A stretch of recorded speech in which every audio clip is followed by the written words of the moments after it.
Seigneur, que Dieu vous bénisse abondamment, c'est persévérant, persévérant Mupolo, votre frère, ami et serviteur de l'Éternel. Je suis conducteur de louanges dans mon église, Ephrata Church à Bolton. Et c'est un plaisir pour moi d'avoir été invité sur cette plateforme, God's Love. C'est quelque chose de merveilleux, c'est l'amour de Dieu. J'ai reçu cet appel venant de maman Tina,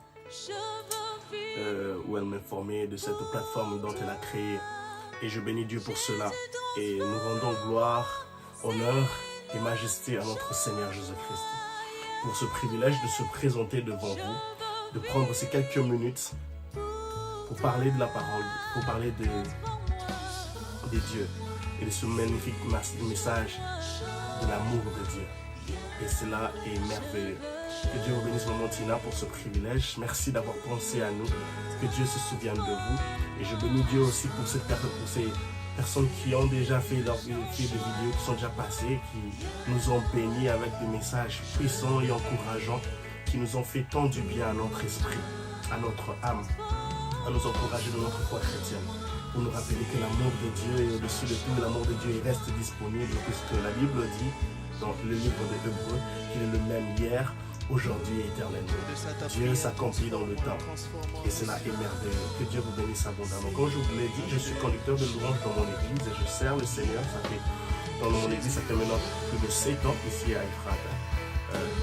Nous croyons qu'il y a de l'espérance pour votre futur. En tant que chrétien, nous croyons qu'avec Jésus, il y a de l'espérance pour notre futur. Et je ne veux pas juste sans plus tarder, je vais juste directement aller sur notre sujet d'aujourd'hui. C'est par rapport à ce magnifique message de l'amour de Dieu. Ce magnifique message de l'amour de Dieu. Vous savez, aujourd'hui, dans le monde actuel, nous vivons dans un monde où le nombre de personnes qui ne croient pas à Dieu continue aussi à augmenter. De la même façon aussi que les personnes aussi qui commencent à croire à Dieu, qui donnent leur vie à Jésus, augmentent aussi. Et nous avons passé cette crise de pandémie où les personnes même que nous connaissions qui étaient des athées, mais qui ont décidé de tourner leur regard vers Dieu, puisque pendant cette pandémie, personne n'avait la solution. C'était que la grâce, c'est la grâce, c'est la grâce, c'est la faveur de Dieu qui pouvait faire sortir quelqu'un des soins intensifs. Ce n'était pas le fait que vous avez beaucoup d'argent dans votre compte bancaire, ce n'était pas à cause de cela, mais c'était que la grâce de Dieu. Et je bénis Dieu pour cela. Et en ce jour, nous voulons parler de ce sujet de l'amour de Dieu. L'amour de Dieu. L'amour, c'est un terme où c'est un sentiment qu'on manifeste vis-à-vis de quelque chose ou de quelqu'un. C'est quelque chose d'inconditionnel. C'est quelque chose de merveilleux. Quelque chose où on a cette intention de faire du bien derrière cela. Et Dieu, dans sa parole, il l'a montré, non seulement dans l'Ancien Testament, mais aussi dans le Nouveau Testament. Il l'a montré à Agar pendant qu'elle était dans le désert avec Ismaël. Il l'a montré à Abraham. Il l'a montré à Jacob. Il l'a montré à David. Il l'a montré à plusieurs de ses serviteurs combien il les aimait. Combien il les aimait. Et David David était tellement reconnaissant à tel point qu'il pouvait dire dans des psaumes comme le psaume 103, mon âme loue l'Éternel. Mon âme loue l'Éternel. Et il y a un de ces passages dans le psaume 91, le verset 4, qui dit que Dieu dit, je le délivrerai puisqu'il m'aime. C'est-à-dire qu'il y a un amour réciproque entre Dieu et son peuple, entre Dieu et ses enfants. Et cet amour est juste merveilleux. Et nous bénissons le Seigneur pour cela. En tout cas, en ce jour, j'aimerais que nous puissions lire, nous baser sur le passage de Jean chapitre 3, le verset 16. Un passage que nous connaissons, pour la plupart de nous, nous connaissons cela par cœur, qui dit, car Dieu a tant aimé le monde qu'il a donné son Fils unique, afin que quiconque croit en lui ne périsse point. Ce passage est un passage clé qui montre l'amour de Dieu pour nous, c'est un amour inconditionnel, c'est une intention. Non pas seulement, c'était d'abord une intention, mais une intention qui est passée à l'action. Il a décidé de nous racheter en donnant son Fils unique afin que nous puissions être sauvés. Et il y a 3 points que j'aimerais que nous puissions recourir derrière cet amour-là. D'abord, son amour avait un objectif. Cet amour avait un objectif. Pourquoi? Parce qu'aujourd'hui, nous pouvons avoir des amours qui ont des intérêts. Une personne qui t'aime parce il sait que tu peux l'aider financièrement. Une personne qui t'aime parce qu'il sait que tu vas l'amener quelque part. Tu vas le faire connecter à quelque part d'autre. Et après cela, une fois que la connexion est terminée, la personne se débarrasse de toi. La personne s'efface. La personne n'a plus aucun intérêt à rester avec toi. Mais l'amour de Dieu est tellement intentionnel à tel point qu'elle s'accomplit sur le temps. L'objectif de Dieu était de nous sauver, de nous racheter. Et il y a 3 éléments clés que j'ai pu retenir dans ce passage de Jean 3,16. La première chose, c'est cette intention, cet acte rédempteur, quand je peux dire un acte rédempteur. Puisque Dieu est notre rédempteur. C'est cet acte où Dieu décide de nous racheter. Dieu décide de passer à l'action avec une intention dans sa tête, puisque notre Dieu est intentionnel. Et à cause de son intentionnalité, il décide et dit que non, je vais décider de leur racheter. Dieu donne son Fils unique afin que nous puissions être sauvés. C'est pour cela que même dans le livre de Romains, au chapitre 8, la Bible dit qu'il n'y a plus de condamnation pour ceux qui sont en Christ.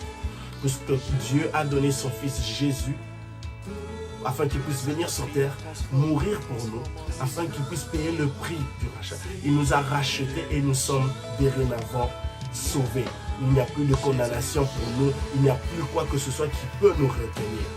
Et nous sommes sauvés. La Bible dit clairement, afin que quiconque croit en lui ne périsse pas. Afin que quiconque croit à son amour, afin que quiconque croit à cet amour éternel, puisque Dieu est amour, puisque Dieu est miséricordieux, puisque Dieu est lent à la colère, riche en bonté. Donc, c'est-à-dire, afin que quiconque croit à son amour ne puisse pas tomber malade, ne puisse pas être abandonné, ne puisse pas échouer, ne puisse pas périr dans tous les domaines de sa vie, afin que quiconque croit en lui. Bien-aimé dans le Seigneur, Jésus est le même hier, aujourd'hui et éternellement. Donc son amour s'accomplit dans le temps. Son amour s'était accompli dans l'hier.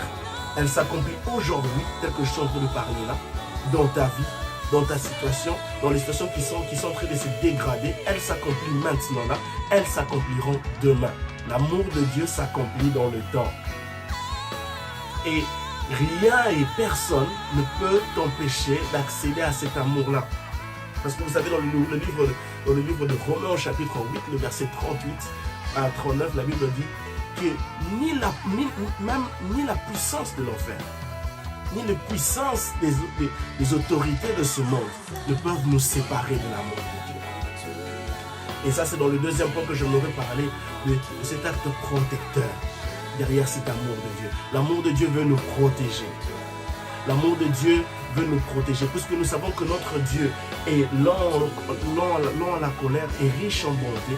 Il est plein d'amour pour nous. À tel point que son amour, comme le prophète osait le définir dans le chapitre 11, je crois le chapitre 11, le verset 4, il est défini que son amour sont comme des cordes dont il tend vers nous, pour nous ramener à lui, Bien-aimés dans le Seigneur, les cordes de l'amour de Dieu sont toujours, elles resteront toujours disponibles pour nous ramener à lui. Quand nous nous égarons, quand les problèmes de ce monde ou les situations de ce monde cherchent à nous égarer, cherchent à nous amener loin de lui. Quand la dépression cherche à nous pousser loin de sa présence, cherche à nous pousser loin des personnes dont on avait l'habitude d'aimer, Dieu, ses cordes d'amour sont disponibles pour nous ramener près de lui. Et ça, c'est merveilleux. C'est pour cela que même David dit dans le psaume 23, l'Éternel est mon berger. Vous savez, un berger, il a sa houlette, et sa houlette est prête à ramener une brebis qui est en train de chercher à s'égarer. C'est ça l'amour de Dieu. Cet amour de Dieu qui est tellement puissant, cet amour de Dieu qui est tellement tellement bon, et elle est disponible parce qu'elle s'accomplit dans le temps. Elle est présente à tout moment. Et il y a ce passage de psaume 40, le verset 2, qui dit, David dit, j'étais dans la fosse de la destruction, mais tu m'as fait sortir de là. L'amour de Dieu est tellement intentionnel qu'à tel point que l'amour de Dieu peut nous voir quand nous sombrons, quand nous nous retrouvons dans des fosses de destruction. Dont nous-mêmes nous sommes, à cause peut-être des désirs de la chair, à cause de notre propre volonté, nous nous sommes retrouvés dans des fosses de destruction. Mais l'amour de Dieu est capable de nous faire sortir de là. L'amour de Dieu est capable de nous faire sortir de là. C'est pour cela que Jean chapitre 3, le verset 16 dit « Afin que quiconque croit en lui ». Il faut que tu crois en l'amour de Dieu. Cet amour de Dieu, les paramètres de cet amour de Dieu, le paramètre de sauvetage, le paramètre de rédemption de cet amour de Dieu se mettent en place et viennent, elles tendent les cordages là où tu te retrouves, dans les forces de destruction, et elles te font sortir, elles te ramènent à la vie. Bien-aimés dans le Seigneur, vous savez, dans le livre de Luc, chapitre 15, le verset 3 à 17, la Bible nous relate cette histoire où Jésus parle de la parabole de ce berger qui est prêt à laisser 99 brebis ou bien 99 brebis pour aller récupérer, pour aller chercher une brebis. Une seule brebis qui est égarée. Cela montre cet amour que notre Père qui est dans le ciel a pour nous. Dieu est capable de laisser 99 brebis, 99 personnes pour aller chercher cette seule et unique brebis. Parce qu'il sait que tu as de l'importance. Parce que Dieu sait que tu as de la valeur. Parce que Dieu sait que tu as de la valeur. Que personne ne te décourage.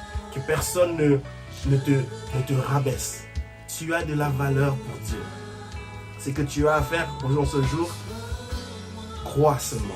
La Bible dit afin que quiconque croit en lui ne périsse pas. Tu périras une fois que tu ne crois plus en lui. Tu périras une fois que tu laisses les cordes de son amour pour te fier au monde, pour te fier à ce que le diable, à ce que le monde peut te donner.